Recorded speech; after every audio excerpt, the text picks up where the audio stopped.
एक रूल है जिसपे आप लोग काम करते हैं और आगे भी करेंगे। यह देख लीजिए, जब हमने बात की थी, जब शुरुआत तो कक्षा हुई थी, जब ज्योतिष की ही लगभग पांचवा या छठा क्लास रहा होगा, उसमें ही जब हम लोग बात किए थे, तो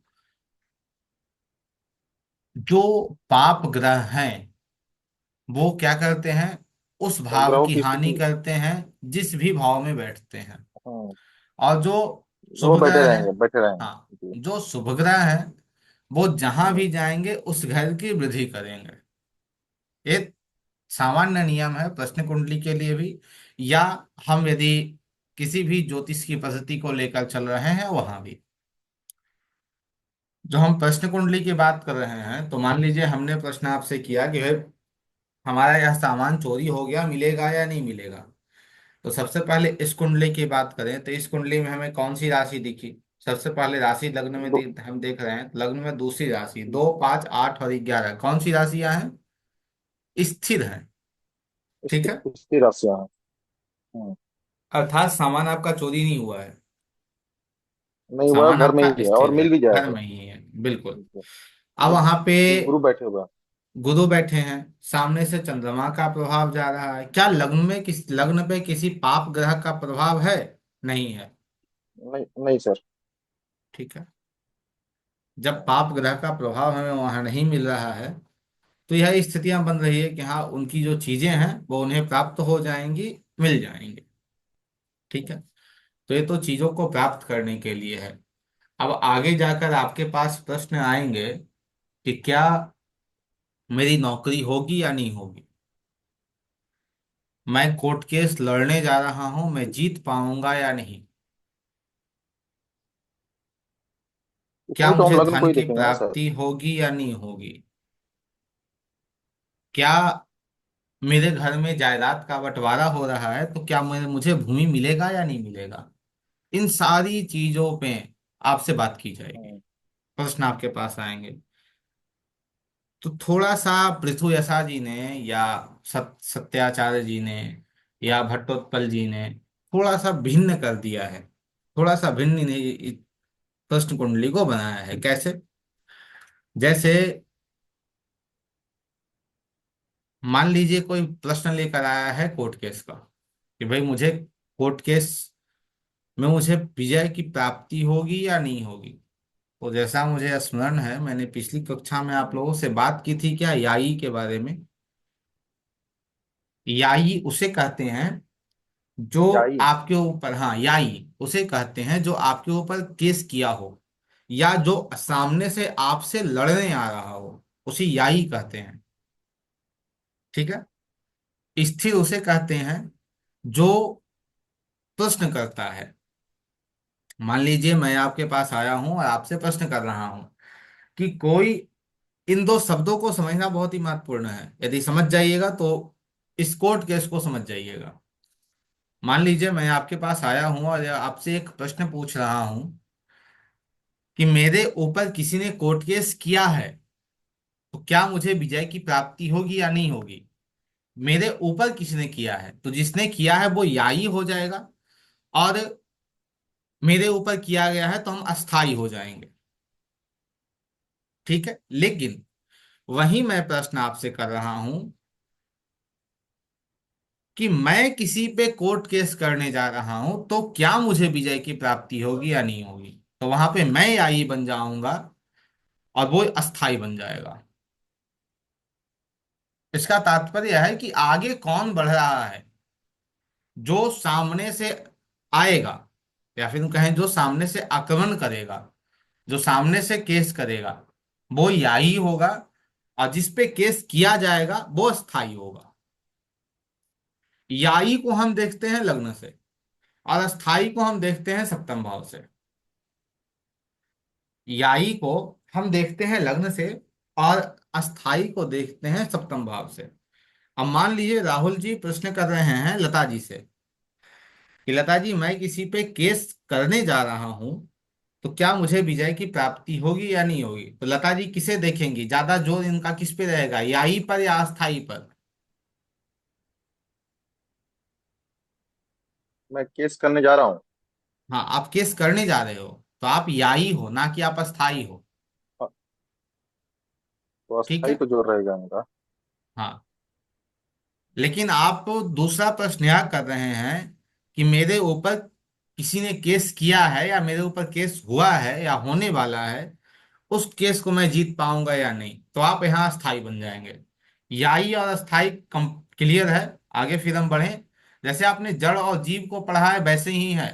थोड़ा सा उलझन लगेगा, लेकिन जब इसे आप समझ लेंगे तो प्रश्न कुंडली आपकी क्लियर हो जाएगी। हम्म। क्लियर है, आगे बढ़ें। तो चलिए। तो सबसे पहले आपको प्रश्न कुंडली में यह देखना है, खासकर आप रख लीजिए जय विजय के लिए, कोर्ट केस के लिए, जीत हार के लिए आप इस रूल का उपयोग करेंगे। तो सबसे पहले प्रश्न कुंडली में यह देखिए कि लग्न में, सप्तम में और दसम भाव में, लग्न में, सप्तम में और दसम भाव में यदि शुभ ग्रह बैठे हैं, यदि शुभ ग्रह बैठे हैं तो किसकी जीत होगी? जो अस्थाई है उसकी जीत होगी। यदि राहुल जी प्रश्न कर रहे हैं कि मेरे ऊपर किसी ने केस किया है और उनके कुंडली, प्रश्न कुंडली में हमें दिख जाएगा कि लग्न में, सप्तम भाव में और दसम भाव में शुभ ग्रह बैठे हों, तो हाँ हम कहेंगे राहुल जी आपकी जीत हो जाएगी, आप के कोर्ट केस जीत जाएंगे। अब इसका तात्पर्य क्या है? जब लग्न में कोई ऐसा ग्रह, शुभ ग्रह बैठेगा तो उसकी पूर्ण दृष्टि सप्तम पे होगी, जो अस्थाई है। फिर हमने एक रूल पे अभी जस्ट आपसे बात की कि भाई कोई भी ग्रह यदि शुभ ग्रह किसी भी भाव में जाएगा तो उस भाव की वृद्धि करेगा। तो यदि सप्तम में कोई एक शुभ ग्रह बैठा है तो उसकी वृद्धि हो गई। लग्न से सामने सब देख रहा है सप्तम को, उसकी वृद्धि हो गई। और दसम भाव, दसम भाव में साथ में ही कोई ऐसा ग्रह जो शुभ ग्रह हो वो बैठ जाए, तो जो अस्थाई है अर्थात जो सप्तम भाव का कारक है, जिसपे कोर्ट केस हुआ है, वो जीत जाएगा। लेकिन ठीक वही आप इसे दो तरीके से मानकर चलेंगे। जब आपको देखना हो इस कोर्ट केस को, तो जिसने केस किया है वह लग्न कुंडली है, और जिस पे केस हुआ है वो सप्तम भाव है। अब देखिए, जब लग्न कुंडली से सप्तम और दसम में, ये आयु को हम समझ रहे हैं अभी, तो लग्न कुंडली से सप्तम और दसम में हमें शुभ ग्रह मिल रहे हैं, तो क्या उसकी जीत नहीं होगी? यहाँ पे आपका तो प्रश्न आ सकता है भाई कि हाँ जीत हो सकती है उसकी। दूसरा, यदि सप्तम में शुभ ग्रह आ जाए, लग्न से सामने दृष्टि हुई सप्तम पे पड़ रही हो, फिर दसम स्थान, उससे चतुर्थ स्थान। अब उसके चतुर्थ स्थान की भूमिका क्यों दी गई है पता है आपको? इसलिए क्योंकि सप्तम से चौथा, चौथा क्या है? अपना घर है हमारा, हम पे केस किया गया है, कोई हमसे लड़ने आया है, और मेरे घर में ही एक शुभ ग्रह अच्छा जाकर बैठ गया है, तो मुझे मुझे विजय की प्राप्ति हो जाएगी। लेकिन ठीक उससे थोड़ा अलग विपरीत जाए और नवम भाव में जाकर मंगल और शनि बैठ जाए, राहु केतु बैठ जाए, पाप ग्रह चले जाए, तो किसकी हार होगी? याई की हार होगी या अस्थाई की हार होगी? लग्न का हार होगा या सप्तम का हार होगा? हम कोर्ट केस या कोई भी, या रख लीजिए झगड़ा करना या फिर किसी भी प्रकार की लड़ाई हम कैसे करते हैं, किस बिना पे करते हैं? हम इसी पे करते हैं ना कि भाई हमारे पास बल है, मेरे पास आत्मबल है, हम लड़ेंगे। लड़ना कौन सा भाव है? तीसरा भाव है। तो सप्तम से तीसरे में यदि मंगल और शनि पाप ग्रह चला जाएगा, सप्तम से तीसरे में पाप ग्रह मंगल और शनि चला जाएगा, तो यहाँ पे क्या होगा? क्या सप्तम जीतेगा या नवम जीतेगा? यहाँ पे दोनों के पास समान स्थितियां बन जाएगी। सप्तम से तीसरे में और प्रथम से नवम में मंगल और शनि का जाना, या राहु या केतु का जाना, या नवम लग्न से नवम भाव में, सप्तम से तीसरे भाव में इन ग्रहों का जाना, वो यह स्पष्ट कर देगा कि इस व्यक्ति या इस केस का क्या हो जाएगा। वो या तो केस डिसमिस हो जाएगा, या तो केस को कहीं दूसरे स्थान पर ट्रांसफर कर दिया जाएगा। ठीक है।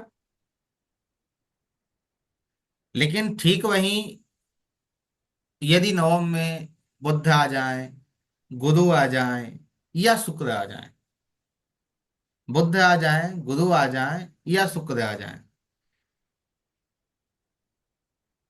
तो यहाँ पे जो सप्तम अर्थात जो अस्थाई है उसकी जीत हो जाएगी।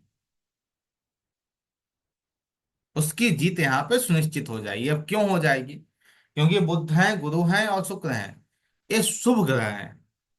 ये शुभ ग्रह हैं, और शुभ ग्रह यदि वहां जाएंगे पराक्रम में, तो पराक्रम की वृद्धि करेंगे, ना कि पराक्रम की हानि करेंगे। उस रूल को यहाँ पे मत अप्लाई कर लीजिएगा कि जिस पे हम बात करते हैं लघु पराशरी से या बृहद पराशर होरा शास्त्र से, कि 3 में, 6 में, 10 में, 11 इन 4 भावों में पाप ग्रहों का बैठना अच्छा माना जाता है। इसे यहाँ अप्लाई नहीं कीजिएगा। क्योंकि मैं सदैव उस पे ही आप लोगों से बात करता हूं कि ज्योतिष सरल है और सटीक है, इसे ज्यादा कॉम्प्लिकेटेड मत बनाइए। क्योंकि मुझे पता है आपके दिमाग में ये चीजें आ गई होंगी कि भाई तीसरे में मंगल बैठा है, शनि बैठा है, राहु बैठा है, केतु बैठा है, तो और तो लड़ेगा ना। इस रूल को अप्लीकेबल यहां सिर्फ रखिए कि पाप ग्रह बैठ जाएगा तो उसके पराक्रम की हानि कर देगा, यदि शुभ ग्रह बैठ जाएगा तो उसके पराक्रम की वृद्धि कर देगा।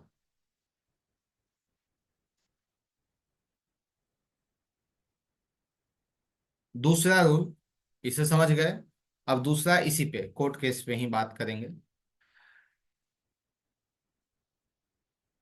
तीसरे भाव से अष्टम भाव तक, तीसरे भाव से अष्टम भाव तक छह छह भाव आ गए, 3, 4, 5, 6, 7, 8। इन 6 भावों में यदि आपको शुभ ग्रह मिल रहे हों, यदि आपको शुभ ग्रह मिल रहे हों,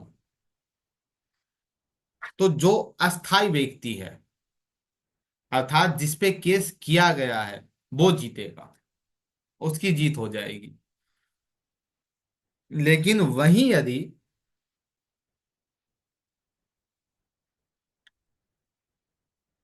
नवम भाव से दूसरे भाव तक, नौवा, 10वां, 11वां, 12, 1 और 2, इन भावों में शुभ ग्रह चले जाएं, तो आपका जो याई है, याई का तात्पर्य है कि आपका जो कॉम्पिटेटर है वो जीत जाएगा।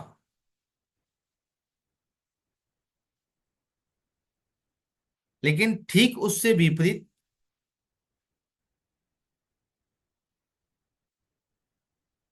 यदि इन राशियों में अशुभ ग्रह चले जाएं, तो अस्थाई हार जाएगा, 2, 3 से लेके 8 तक।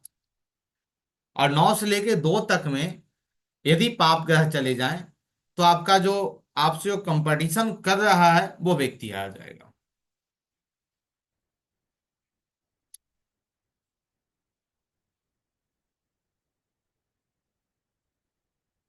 जब हम कोर्ट केस की बात कर रहे हों या छठे भाव संबंधित चीजों की बात कर रहे हों, तो वहां पुरुषार्थ का एक बहुत ही बड़ा महत्व होता है।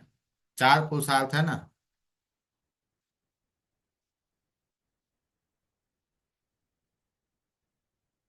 पुरुषार्थ का बहुत ही बड़ा महत्व होता है। पुरुषार्थ का महत्व क्या है? तो यहाँ जन्म कुंडली अर्थात प्रश्न कुंडली जो है वह भी यहाँ यह कह रही है, पृथ्वी आचार्य जी भी यहाँ लिख रहे हैं। वो कहते हैं कि यदि पुरुष राशि कौन कौन सी है, यहाँ पे हम मेष को पुरुष राशि में नहीं लेंगे। मेष को पुरुष राशि में नहीं लेंगे। पुरुष राशि में सिर्फ इन 4 से 5 राशियों को दिया गया है: मिथुन, सिंह, तुला, धनु और कुंभ। मिथुन, सिंह, तुला, धनु और कुंभ।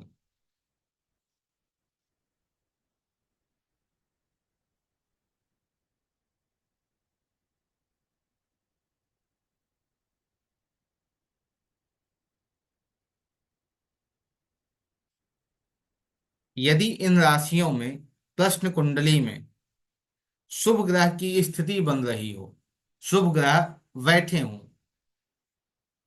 या 11th 11वें और 12वें भाव में पुरुष राशि के अंतर्गत, पुरुष राशि कौन कौन से हैं? 3 5 7 9 और 11, इन राशियों में शुभ ग्रह बैठे हों, तो केस क्या हो जाएगा?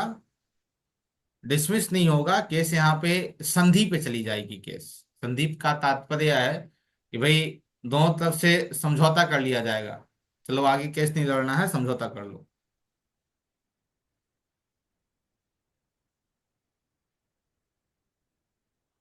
लेकिन वहीं यदि 3 6 9 और 12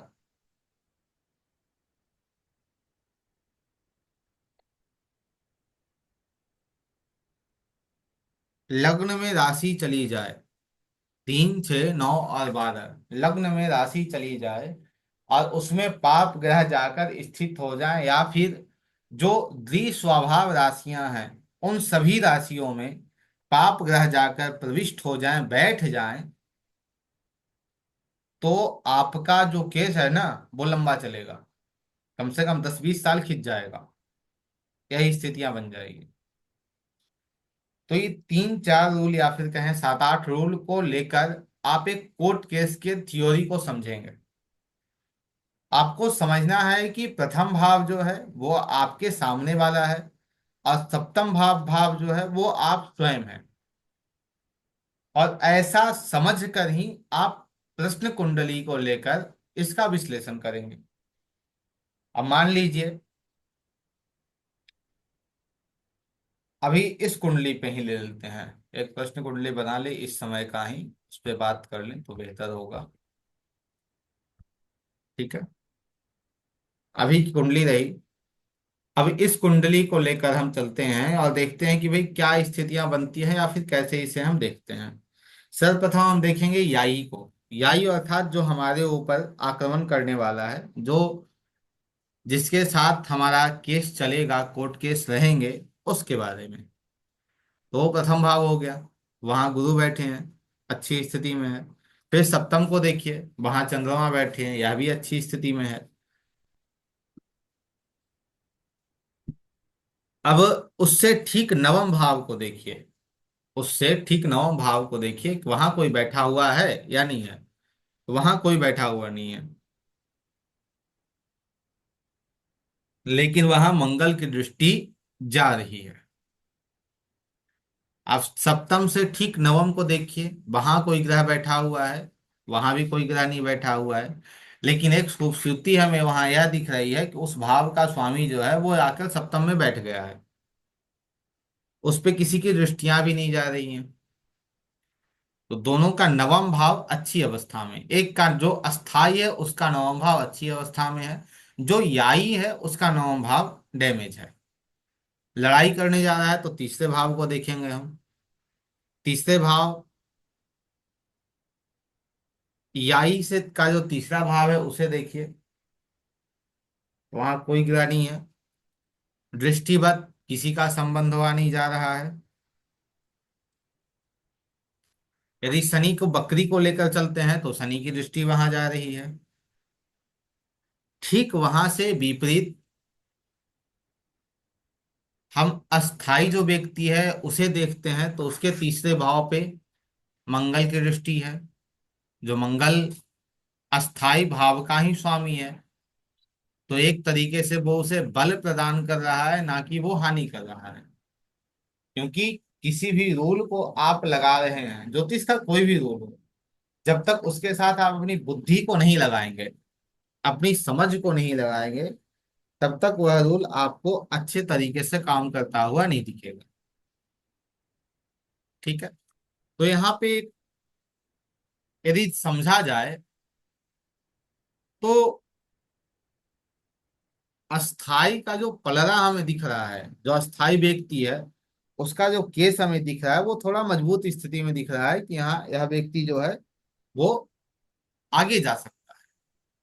यहाँ एक चीजें पे हमें समस्या दिख रही है, वो क्या? दसम भाव में शनि बैठ गया है, वो थोड़ा समस्यादायक हो रहा है। और लग्न से चतुर्थ में कोई ग्रह नहीं बैठा, लेकिन वहां भी शनि की दृष्टि जा रही है। लेकिन वहां जो शनि की दृष्टि जा रही है वो शुभ शनि की दृष्टि जा रही है। और यहाँ जो शनि बैठा है वो त्रिशराय होकर शनि बैठा है।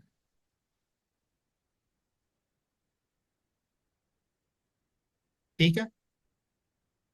तो यदि संभवतः यह हमें कहा जाए कि भाई इसका आप एक यह बताइए कि ये व्यक्ति जीतेगा या नहीं जीतेगा, तो हमारा जोर कहाँ ज्यादा होगा? हमारा जोर ज्यादा होगा अस्थाई के ऊपर। हमारा जोर ज्यादा कहाँ होगा? अस्थाई के ऊपर, कि अस्थाई जीत जाएगा। क्योंकि अस्थाई के ऊपर गुरु की भी दृष्टि जा रही है, जो चीजों को ठीक करता हुआ हमें दिख रहा है। ठीक है। कोर्ट केस से संबंधित आप लोगों का कोई प्रश्न हो तो बताइए, अन्यथा आगे हम चलें।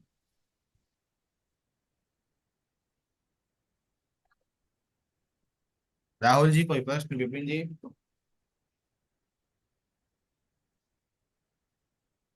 नहीं है?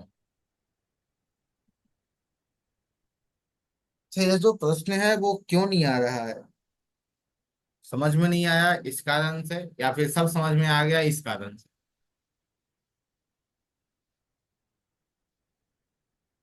गुरु जी एक बार दोबारा थोड़ा सा समझना पड़ेगा, वीडियो देखनी पड़ेगी।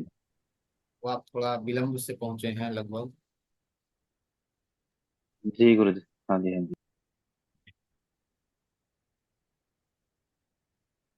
अब हम बात करते हैं शुभ और अशुभ। उससे पहले बात कर लें हम, जैसे कोई व्यक्ति आया आपके आपसे पूछ रहा हो नौकरी के लिए। ठीक है। इस कुंडली से ही नौकरी के लिए वो पूछने आपसे आया है, तो आप क्या बताएंगे, नौकरी उसे हो जाएगी या नहीं होगी? ठीक सामने देखिए छठे भाव को। छठे भाव में शुभ ग्रह है या पाप ग्रह है? वहां राशि कौन सी यहाँ आपको मिल रही है? राशि वहां कौन सी आपको मिल गई? सातवीं राशि। सातवीं, 1 4 7 10 है। व्यक्ति अभी नौकरी में है? नहीं है। उसे नौकरी चाहिए, तो परिवर्तन को दिखा रहा है। वहां 1 4 7 10 परिवर्तन को दिखा रहा है। दूसरा, वहां बैठे हुए हैं शुक्र, जो उसी भाव के स्वामी हैं, जो अच्छा है, वृद्धि कारक है। तो वहां आप कहेंगे हाँ भाई आपको नौकरी मिल जाएगी। अब वहीं कोई व्यक्ति आपसे प्रश्न कर रहा हो कंपटीशन को लेकर, कि मैं कंपटीशन में जा तो रहा हूं लेकिन उसे क्वालिफाई कर भी पाऊंगा या नहीं, तो वहां भी आप किसे लेके चलेंगे? इसे ही लेके चलेंगे। यहाँ छठा भाव की स्थिति ठीक है। उसके साथ यह भी देखेंगे आप कि एकादश की क्या स्थिति बन रही है, क्योंकि छठा तो आपको दे ही रहा है सब कुछ, लेकिन एकादश जो है वो प्राप्ति स्थान है। क्या एकादश भी उसके साथ एग्री कर रहा है कि हाँ मैं भी आपको कुछ दे रहा हूं? यदि एकादश एग्री नहीं कर रहा है तो चीजों जो चीजें हैं वो उसे प्राप्त नहीं होंगी। और एकादश यदि एग्री कर रहा है तो चीजें उसे प्राप्त हो जाएंगी। संतान के लिए आपके पास प्रश्न है और इस कुंडली को लेकर है, तो वहां आपका क्या होगा उत्तर बताइए? क्या इस व्यक्ति को संतान की प्राप्ति होगी या नहीं होगी?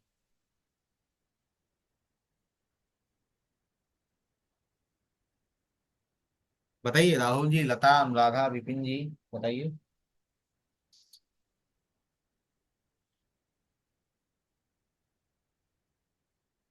क्या इस व्यक्ति को संतान की प्राप्ति होगी या नहीं होगी? गुरु जी उसके लिए पंचम भाव देखेंगे ना। हाँ अच्छा अच्छा बिल्कुल। बस। और ये केतु बैठे हैं तो थोड़ा सा नहीं सर, दिक्कत होगी।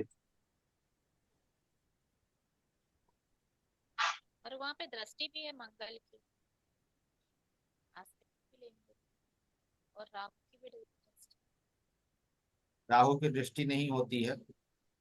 गुरु जी हो सकती और है बट वो राहुल थोड़ी क्या? होने के टाइम पे प्रॉब्लम होगी। राहु की दृष्टि नहीं हो सकती है। सबसे पहले वहां देखिए राशि कौन सी है, अस्थाई राशि है। हो सकती है गुरु जी बट व्यक्ति थोड़ी किस सा हाँ, व्यक्ति किस प्रॉब्लम स्थिति होगी। में आकर आपसे प्रश्न पूछ रहा है? हमेशा सबसे पहले देखिए प्रश्नकर्ता का प्रश्न क्या है, उस प्रश्न में ही आपको उत्तर वहां मिल जाएगा। जैसे प्रश्नकर्ता का प्रश्न है कि मुझे संतान की प्राप्ति होगी या नहीं होगी। ठीक है। वहां राशि आपको कौन सी दिखी? 3, 6, 9 और 12। आपको द्विसौहाव दिख गई। ठीक है। अब द्विसौहाव दिखने के साथ जी वहां, सुभाष सर। जी। जी, द्विसौहाव दिखने के साथ साथ आप वहां देखिए कि केतु, सूर्य और बुध बैठे हैं। केतु बैठे हैं, सूर्य बैठे हैं और बुध बैठे हैं। एक तो वो ग्रह बैठा है जो 5वें से 12वां है, जो हानि कर रहा है सूर्य। उसके साथ बुध जो बैठे हैं जो उसी भाव के हैं। ठीक है। उसके साथ केतु बैठे हैं। अब इसमें देख लीजिए आपकी, हम द्विस्वभाव को दो टुकड़े में रखते हैं। दो टुकड़े द्विस्वभाव के हैं। 15 डिग्री, 0 से 15 डिग्री वो मूव करेगा, और 15 से 30 डिग्री जो है वो फिक्स रहेगा। तो ज्यादातर ग्रह कहाँ गए हैं? मूव में गए हैं या फिक्स में गए हैं? केतु मूव में आया है, सूर्य और बुध जो है वो फिक्स अवस्था में ही फिक्स है। में सर। फिक्स सूर्य में। बुध फिक्स में है। ठीक है। हाँ। अब फिक्स में होने के कारण वो तो पहले से उसी स्थिति में है। परिवर्तन तो हमें किसी भी प्रकार यहाँ दिख नहीं रहा है। दूसरा यह कि शुभ ग्रह उसकी वृद्धि करेगा। तो वहां शुभ ग्रह बैठा है जो उसकी वृद्धि कर रहा हो? नहीं बैठा है। एक और रूल। अब वहां से देखिए आप कि उसके त्रिकोण में और देख केंद्र रहे हैं में, ना सर। वहां से गुरु भी तो देख रहे उसके, हैं। सर गुरु क्या? देख रहे हैं ना। एक मिनट, समझ लीजिए, गुरु गुरु अपनी उनको जन्म देख रहे हैं ना कुंडली देख सर। रहे हैं ना। पहले समझ लीजिए। अब वहां यह देखिए कि यह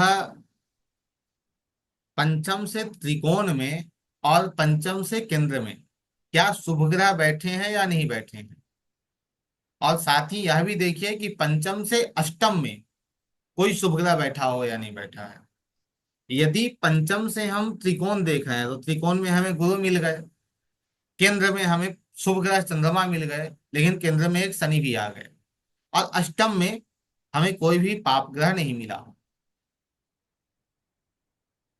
ठीक है। अब ये जो अवस्था है वो अवस्था यह बन रही है, यदि हमें केंद्र त्रिकोण में शुभ ग्रह मिल जाते, अष्टम में हमें शुभ ग्रह मिल जाते, तो स्थितियां हमें यह बन जाती कि इस व्यक्ति को संतान की प्राप्ति होगी। ठीक है। लेकिन केंद्र में और त्रिकोण में तो हमें शुभ ग्रह मिल गए, लेकिन केंद्र में हमें यह एक पाप ग्रह भी मिल रहा है। केंद्र में हमें एक पाप ग्रह भी मिल रहा है। और जिस भाव का प्रश्न है वो भाव भी हमें पीड़ित दिख रहा है। तो यहाँ पे हमारा जो जवाब होगा वो क्या होगा? संतान की प्राप्ति संभव नहीं है। यदि होगी भी तो बहुत कष्ट के साथ होगी, और संतान का जीवन भी कष्टमय ही रहेगा। अब प्रश्न कुंडली से उपाय भी आपसे लोग पूछते हैं, भाई उपाय क्या है, क्या करें? तो उस व्यक्ति को कहिए भाई जन्म स्थान दूर हो जाओ, जन्म स्थान को छोड़ दो, तो संभवतः संतान की प्राप्ति हो जाएगी। और वहीं कोई व्यक्ति आपसे यह प्रश्न लेकर आया हो कि मुझे भूमि की प्राप्ति होगी या नहीं होगी, मुझे भूमि की प्राप्ति होगी या नहीं होगी, जायदाद का बंटवारा हो रहा है, जमीन मुझे मिलेगा या नहीं मिलेगा। जायदाद को छोड़ दिए, सिर्फ जमीन की बात करें। जमीन कौन सा भाव हो जाएगा? चतुर्थ भाव, प्रॉपर्टी, घर मकान। तो चौथे को देखिए, क्या वहां शुभ स्थितियां बन रही हैं? चौथे पे शुभ स्थिति बन रही है ग्रहों की।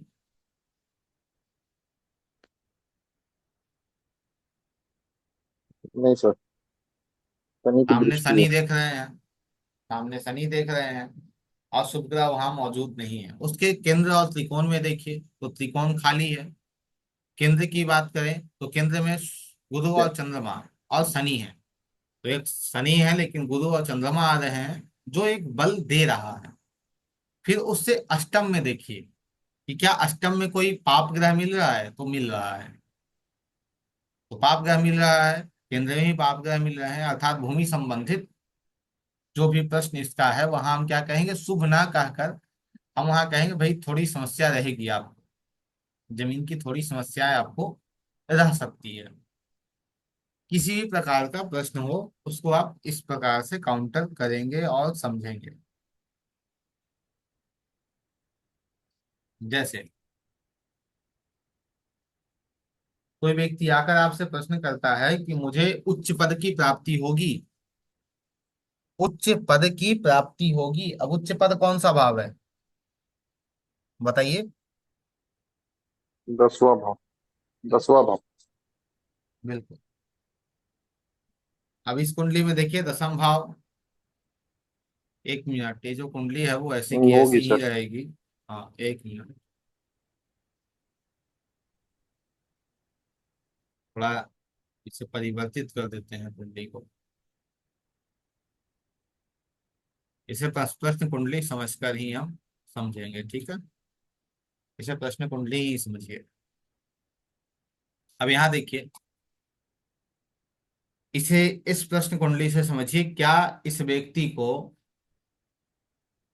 उच्च पद की प्राप्ति होगी या नहीं होगी। दसम भाव में कौन सा ग्रह बैठा है,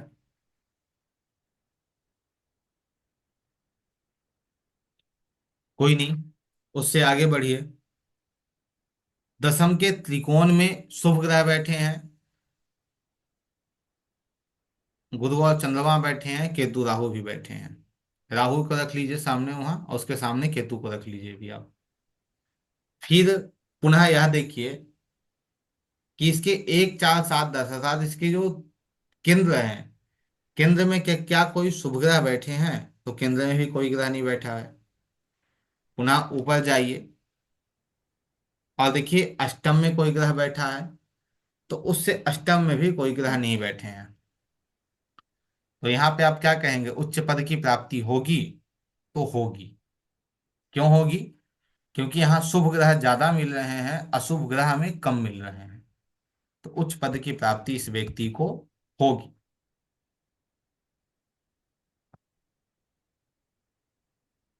दूसरा प्रश्न,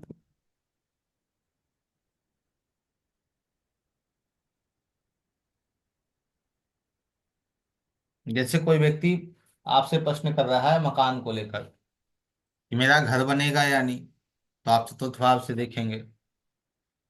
यदि कोई व्यक्ति व्यापार का प्रश्न कर रहा है कि व्यापार मेरा हो पाएगा या नहीं, तो उसे आप सप्तम से देखेंगे। उसे कहाँ से देखेंगे, आप सप्तम भाव से देखेंगे। अब यह सप्तम भाव से कैसे देखेंगे, तो जिस रूल को अभी अप्लाई हम लोग कर रहे हैं उसी रूल को लेकर आगे हम बढ़ेंगे। सप्तम में कोई ग्रह बैठा है, शनि बैठा है, पाप ग्रह है। उसके केंद्र में गुरु चंद्रमा है। उसके त्रिकोण में शुक्र मिल रहे हैं। तो गुरु शुक्र और चंद्रमा तीन ग्रह में मिल रहे हैं शुभ, और दो ग्रह हमें मिल रहे हैं पाप। लेकिन उससे अष्टम भाव में मंगल और सूर्य मिल रहे हैं, और सूर्य क्रूर है और मंगल पाप ग्रह है। तो यहाँ पे स्थितियां क्या रहेगी, हाँ आप दुकान खोल सकते हैं, ठीक ठाक रहेगा।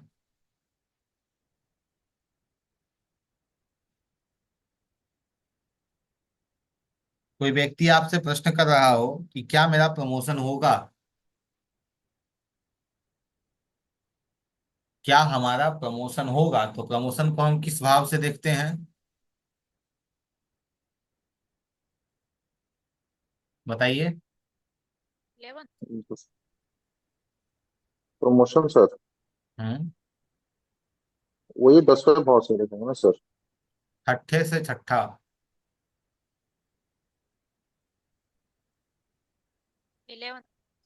जी। 11।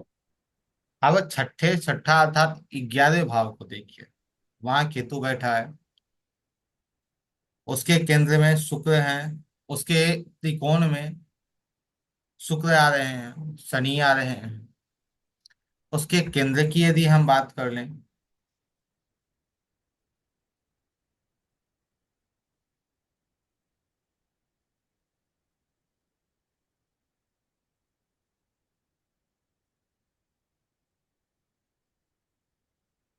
केंद्र में मंगल सूर्य हैं।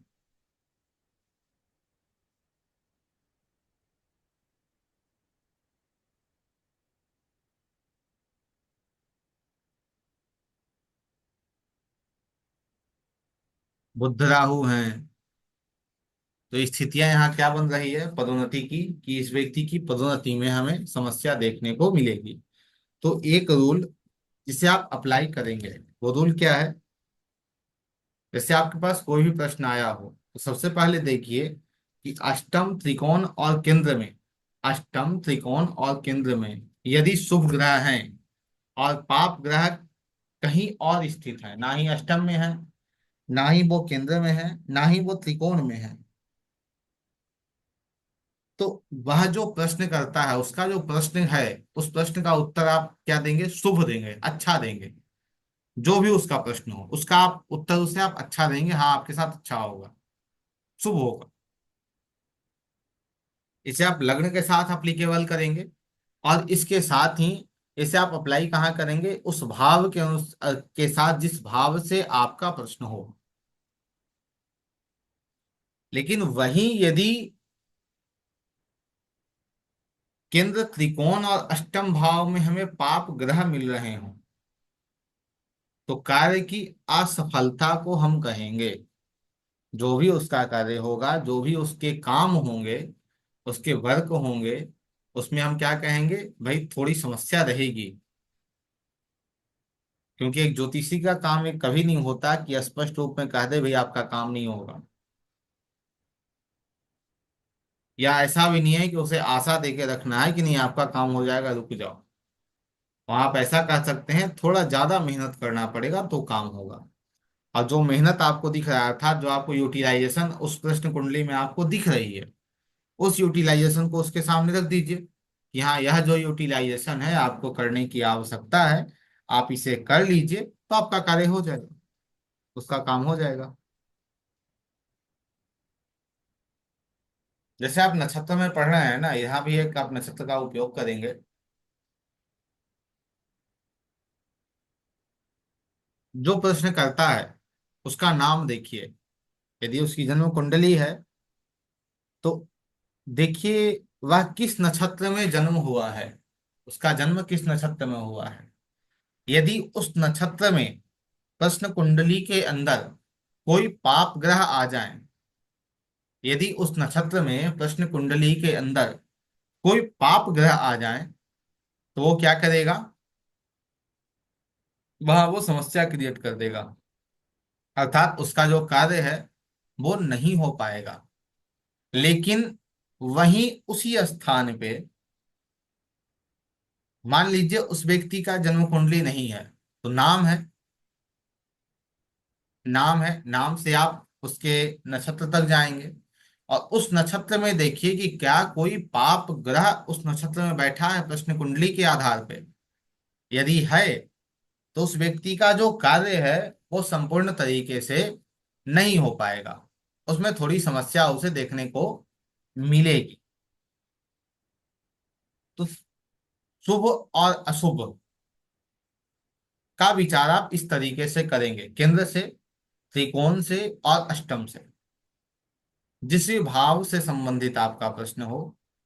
जैसे कोई प्रश्न करने आपसे आया हो कि भाई मेरे पिता की सेहत जो है वो अच्छी नहीं है, तो पिता का प्रश्न है, पिता नवम भाव है। कुछ ऐसे भी व्यक्ति होते हैं जो आपके पास आएंगे और उनका सिर्फ एक ही काम होगा आपकी परीक्षा लेना, कि वे जो व्यक्ति है वो सही कह रहा है या गलत कह रहा है। तो वहां भी आप देख सकते हैं कि यदि नवम भाव और नवम से त्रिकोण भावों में केंद्र में पाप ग्रह हैं, तो उसके पिता की समस्या रहेगी। यदि वहां पाप ग्रह नहीं है तो उसके पिता की समस्या नहीं है। जैसे आप लग्न कुंडली का उपयोग करते हैं, जैसे आप जन्म कुंडली का उपयोग करते हैं, वैसे ही आप प्रश्न कुंडली का भी उपयोग करेंगे। कोई व्यक्ति प्रश्न लेकर आया है कि पिता की सेहत ठीक नहीं है, तो पिता नवम भाव, तीन स्थानों पे आप फिर वहां जोड़ देंगे। कौन कौन से स्थानों पे? नवम भाव, नवम से छठा दूसरा भाव, और नवम से आठवां, नवम से आठवां चौथा भाव। इन भावों का यदि दशा चल रहा हो या इन भावों पे अशुभ ग्रह गोचर में हो, तो उसके पिता की सेहत खराब आपको दिखेगी, अन्यथा नहीं। चलिए अब बात कर लेते हैं हम लाभ को लेकर।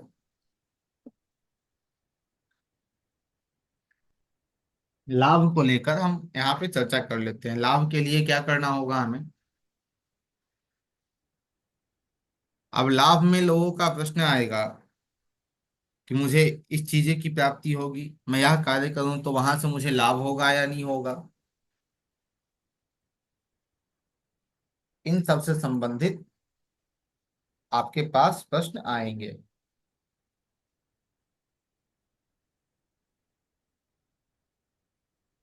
उसके लिए जैसे जो प्रश्न कुंडली है उसमें तीसरा भाव, पांचवा भाव, छठा, सातवां और 11वां, 3, 5, 6, 7 और 11, इन भाव में यदि शुभ ग्रह हो, इन भाव में यदि शुभ ग्रह हो, तो प्रश्नकर्ता का जो भी प्रश्न है, जिस प्रश्न को लेकर वह आपके समक्ष आया है, उसमें उसकी हानि नहीं होगी, उसका लाभ होगा।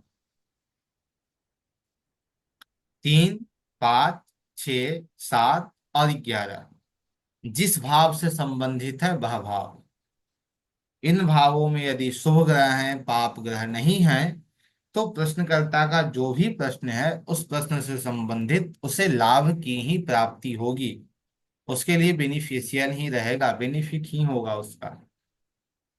लेकिन इससे विपरीत यदि इन्हीं स्थानों में और जिस भाव से उसका प्रश्न है उस भाव में 3, 5, 6, 7 और 11, इन भावों में या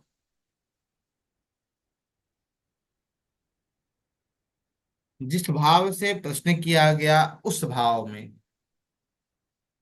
पाप ग्रह बैठे हैं, तो उसके उस कार्य की लाभ ना होकर उसकी हानि होगी।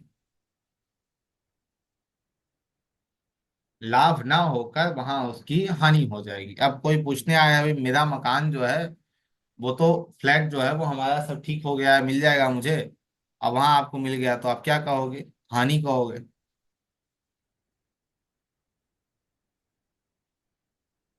और जब हम लाभ की बात करते हैं तो लाभ के लिए देखना होता है हमें एकादश भाव। एकादश के साथ हम पंचम को देखते हैं, पंचम के साथ तृतीय को देखते हैं, तृतीय के साथ हम नवम को देखते हैं। तीसरे भाव का स्वामी तीसरे भाव में बैठा स्वामी नवम को देखेगा, पंचम में बैठा स्वामी एकादश को देखेगा, नवम में बैठा स्वामी भाग्य की वृद्धि करेगा, एकादश में बैठा स्वामी लाभ की वृद्धि करेगा। तो यदि इन स्थानों में आपको शुभ ग्रह मिल रहे हैं, तो प्रश्नकर्ता का जो प्रश्न है उसमें उसे लाभ होगा। यदि इन स्थानों में आपको पाप ग्रह मिल रहे हैं, तो प्रश्नकर्ता के प्रश्न के अनुसार आपको वहां हानि कहनी पड़ेगी।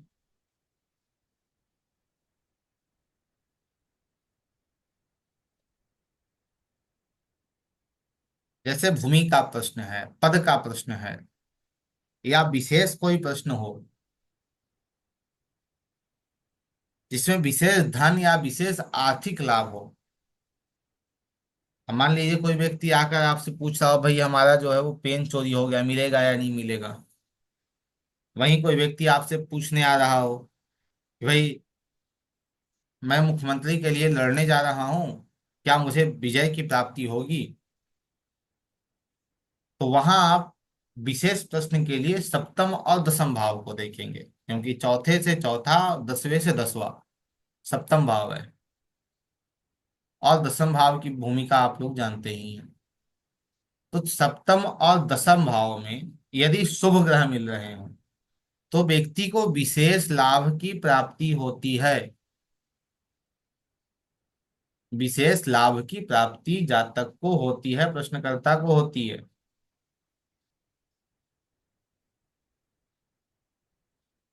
वो विशेष लाभ क्या है। जैसे भूमि का प्रश्न है, या अपने मान सम्मान का प्रश्न है, राजनैतिक कैरियर का प्रश्न है, उच्च पद का प्रश्न है, भूमि का प्रश्न है, तो इन सभी प्रश्नों के लिए आप इसका उपयोग करेंगे।